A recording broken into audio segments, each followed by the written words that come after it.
dans l'innovation, il faut probablement davantage de pédagogie dans la communication que pour un produit, on va dire, plus classique. Donc il y a certainement un effort aussi de visibilité peut-être plus renforcé. Vulgarisation n'est peut-être pas le terme, mais en tout cas elle doit être explicative, elle doit raconter une histoire et de la raconter de manière claire et vraiment compréhensible. Et c'est certainement une exigence supplémentaire quand on parle d'innovation. Quand une innovation est mal comprise ou pas suffisamment, il y a de fortes chances pour qu'elle ne soit pas utilisée ou en tout cas pas de la manière dont on souhaiterait qu'elle le soit. Je ne crois pas que, en l'occurrence, la forme ou le canal de communication ait forcément un impact sur la façon dont on va communiquer autour d'une innovation. L'innovation en elle-même, si on communique bien autour, doit porter ce message-là. Le risque étant, à l'inverse, d'apparaître très cosmétique en voulant faire de l'innovation également sur les canaux de communication. Donc ce n'est pas parce qu'on est sur une innovation qu'il faut forcément faire de la communication sur les réseaux sociaux, par exemple.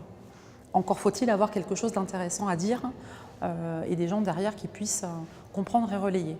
Je pense que c'est le propre d'une communication réussie autour des innovations, c'est qu'il y a forcément une attente et une appétence pour l'innovation. On ne peut pas dire qu'une innovation en chasse une autre. Ce caractère d'obsolescence, enfin, nous on ne le connaît pas dans nos métiers. C'est pas comme ça que ça s'opère.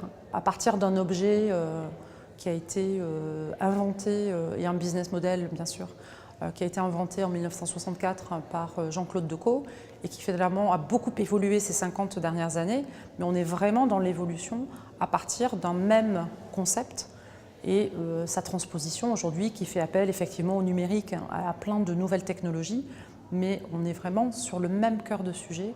C'est toute la singularité finalement de nos activités. Par exemple, le mobilier urbain intelligent, bien entendu, il est destiné à être utilisé par le grand public.